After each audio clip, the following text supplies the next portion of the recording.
Hey, what's going on, everybody? It's John from Lemonade Software. This is a quick tutorial to teach you how to program in C# in under 25 minutes. This will go over the basics, and stay tuned because there'll be a series where it expands on each piece of this tutorial to get a further grasp of each section. Okay, so here we go. Stay tuned.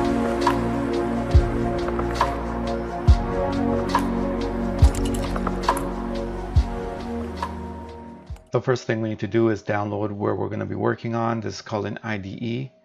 For C#, I prefer the Visual Studios IDE, so let's download that. Visual Studios is right there.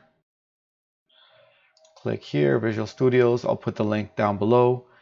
We get the Community Edition. Download that. It's completely free. Set it up. Once that's good to go, we can launch our Visual Studios 2019.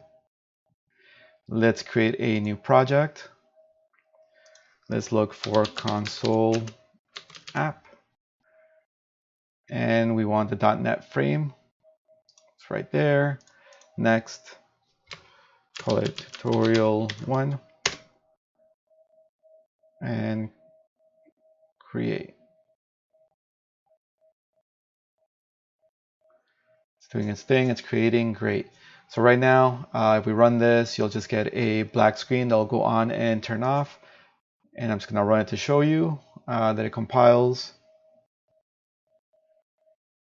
Great. Compiled. Here we want to write something on the screen. Console.writeLine. And what would a programming tutorial be without a hello world program to start with? Let's run this. It's going to open and close right away because we need to pause it. We do this by doing a read key so that the console waits a second before closing down. Hello world, perfect. Let's click any button. So we got that. The next step is variables. Variables are like boxes. They're actually containers of values. We have a variety. We have string, which holds basically a sentence, which could have values of letters, numbers, basically anything. And then you have ints, which are numbers, full numbers. Then you have floats, decimals, doubles, and booleans. Booleans are true or false. So let's just do a string. We'll call it message equals hello world. We'll reference this variable here. We'll run it. We're running it by pressing F5, and we have it right there. Perfect. The next thing is concatenating things together. So we'll do string new message. And we'll do Lemonade Software Inc. We concatenate by putting the plus sign, so new message. We run it. We have it there. We have a little weird thing going on there between world and Lemonade. So we'll come over here. And I'm just going to concatenate it here as such. Great. Now let's do something with functions. So I'm going to grab this. I'm actually going to cut it.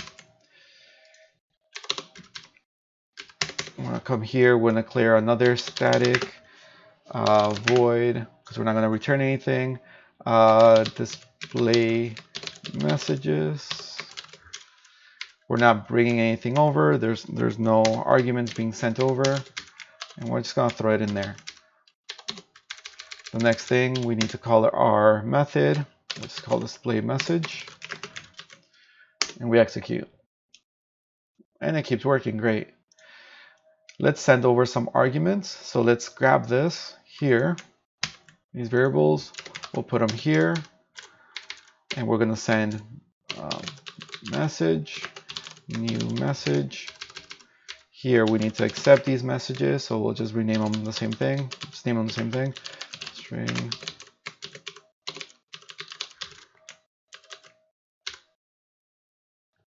message. And we run it. Great.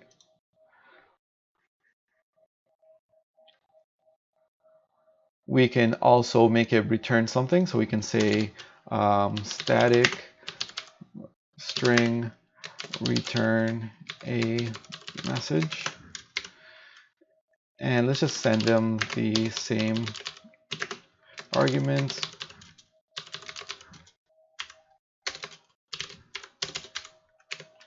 And we'll return message plus new message.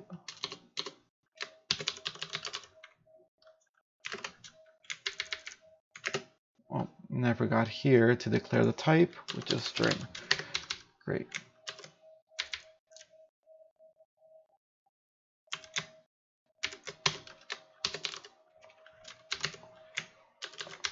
Okay, so we want to consume this. We will say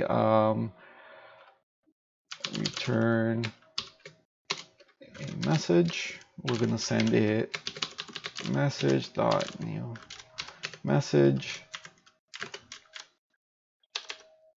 And since it's returning something, we can put this in a variable. So let's put it in a variable string. This is a return message. And let's display this. I'll say console dot write line. This. Run this. And we get to basically the same thing. We can change this a little bit.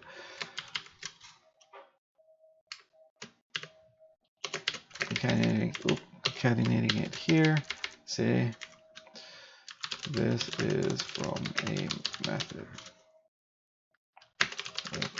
If you're finding this video useful, please like and subscribe down below. It's much appreciated. Thank you. There you go. And we get this thing here. Okay, that's great. The next thing we're going to look at is conditions. So let's not take this away. So we realistically want to touch base on two types of conditions. So if you type if bracket bracket curly bracket curly bracket, anything that's in here needs to be true. So let's say let's actually give it an int value of int. Let's call it compare value equals 10. Let's give it 10. So if compare value is less than 100, what do we do if that's less than 100? We'll say console dot write line it is less than 100. Let's run it. It is less than 100 because it's only 10. What if it was 1,000? What happens then? You don't get that message because it fell through. So we can catch that by saying else console dot write line it is greater than 100. So we catch it here. It was greater than 100. Great. Now we have something else called a switch statement. So we're going to look at that. So it's a condition as well. So for that, we'll type in switch. As you can see, it highlights there. We hit tap and hit it again. It populates here. So this is the condition we're going to be comparing with. In this case is compare value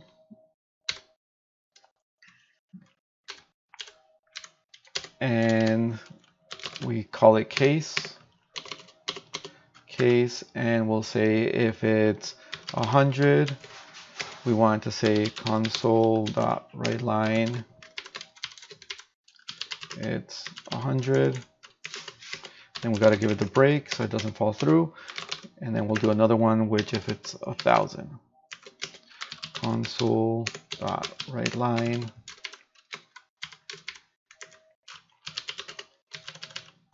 It's 1,000. And then the break. And then this, if it doesn't recognize it, console dot.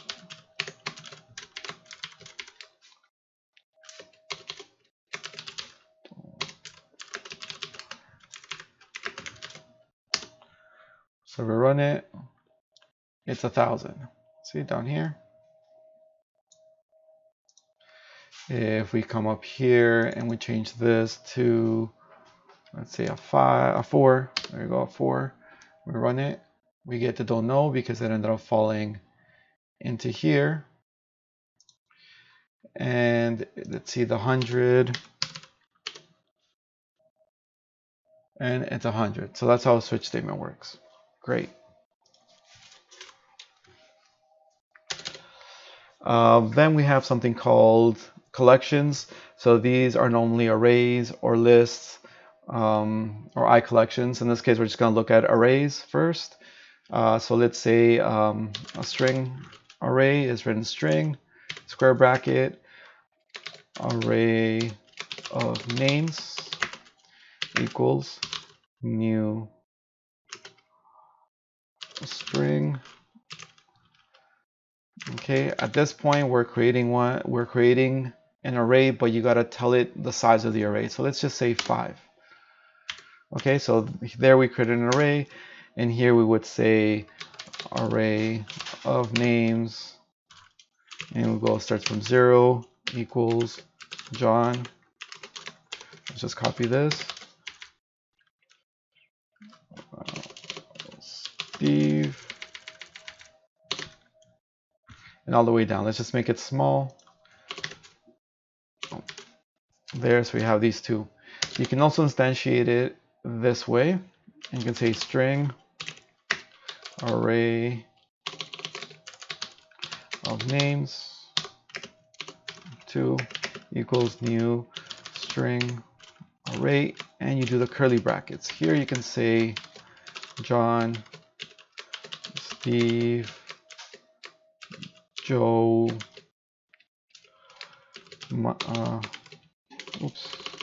Joe, Mike. Okay, and here you have it.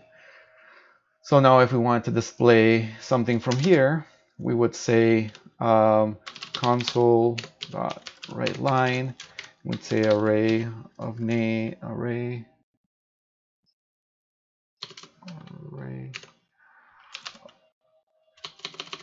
I'll just grab from here.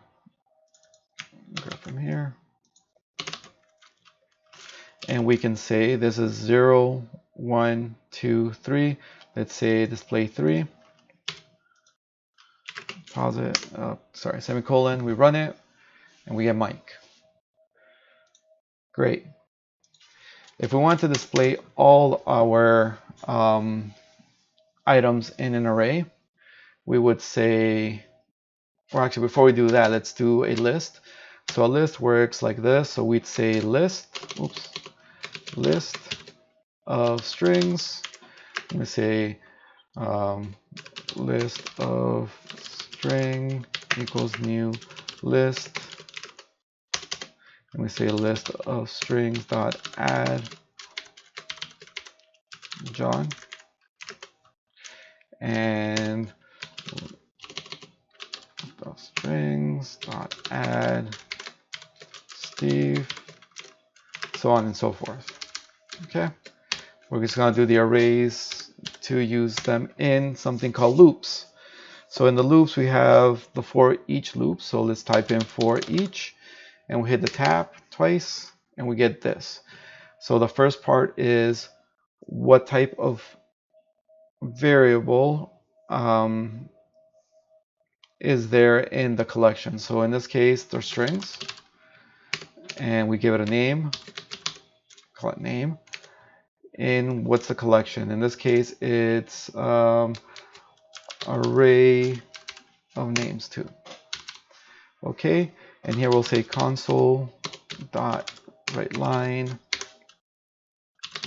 name. So this will literally go through each item in that collection and display it. See? Mike, John, Steve, Joe, and Mike. We get this extra Mike because of the previous one, which is right here. Okay? That's why there's an extra Mike up there. Great. The next one is a for loop. So say for, type 4, double tap 4. So you have the starting number, which is 0, and then you have the last number. In this case, is defined as length. So let's rename that to, how many do we have? We have 1, 2, 3, 4. So let's say length of 4, and here we can say console dot write line. Let's get our arrays. Let's reference it in index with an I, because remember this is a variable right here. Okay, and let me just console dot write line. I'm just putting this here so it's easier to see, and we run it. And here's our for loop. It showed our values. Great.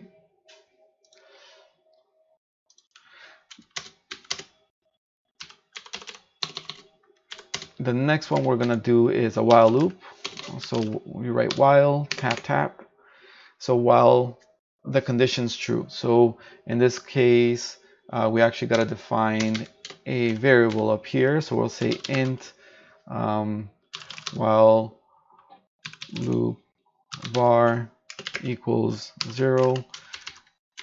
So then here we'll say so while loop var is less than 4, and then we'll say while loop plus plus. This plus plus, just like in the for loop, it increments every time it gets to it by one number. And then here we will say console write line array of numbers, and we'll refer to it with an index, and we'll use the while loop because we know this is incrementing. Oops. Let me fix this array, this one right here. And let me just grab this again here.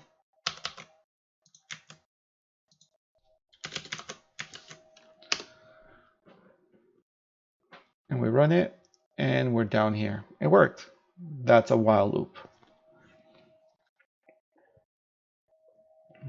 Perfect. This is looking great. The next thing is, let's create some, let's create some classes. This is object-oriented programming. So what we'll do is go all the way to the bottom, outside of these brackets here, and we'll create a class, my types. And then my type, so the object that you're creating could have properties, which we'll get onto on another tutorial, or it just could be a series of methods, right, to do something specific. So let's just return something. So let's say public return public string return some value, just like the other methods. We call them here, and then we'll return this is from my type. How do we call this? We know the name of the class. We know the method inside of that class. So if we go all the way up here and we declare my type, just like we did with the strings, my type, let's call it this is my type equals new my type. Okay, This gives us access. This is my type to the method in my type. Return something. We know it's a string, so we can say string my type return, and we can say console dot write line my type return. My type return, and we run it. See, this is from my type. Great. We have something called scope, as you might have seen here, public. Here we can also declare it as public, so you can access from other parts. So you really have public, you have public and private. So I'll show you the difference now. So for example, let's say if I go private, I'm not going to return anything, so I'm just going to say void do something.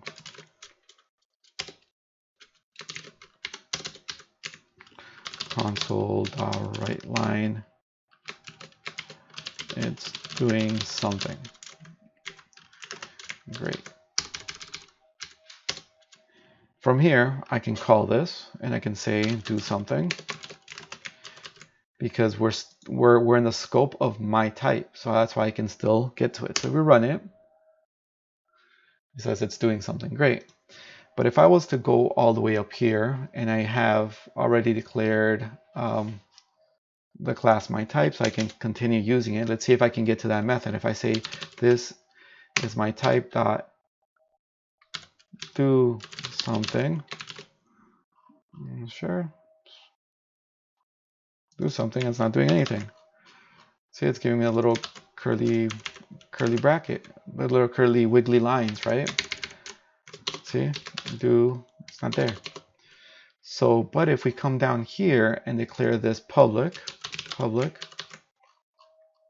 and we come up here and say dot do something, now we have access to it.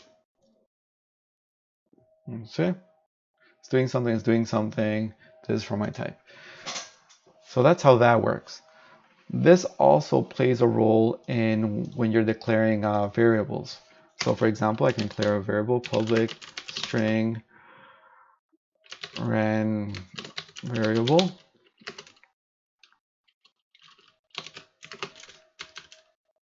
and from here I can say I can access this ren variable and give it 0. I can also get it from here, ren variable, and give it 100. But if we were to move this into the scope of only this method, and we remove the public here, we can still get to it. Let's change this to, there we go. We can still get to it, but we can't get to it here. There's also another drawback. Let me show you.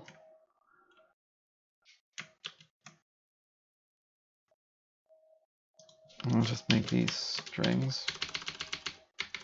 There's another drawback depending what you're doing. I can access this return var all the way from here because it's public. So this is my type dot. See, it's right there. So I can say console dot write line. I can do this, no problem. Now, if we come down here and keep it there, but we change it to private, as you can see, we can still access it here and here, but we cannot access it up here. This will give us an error. And that concludes what variety scope is. Sorry, variable scope.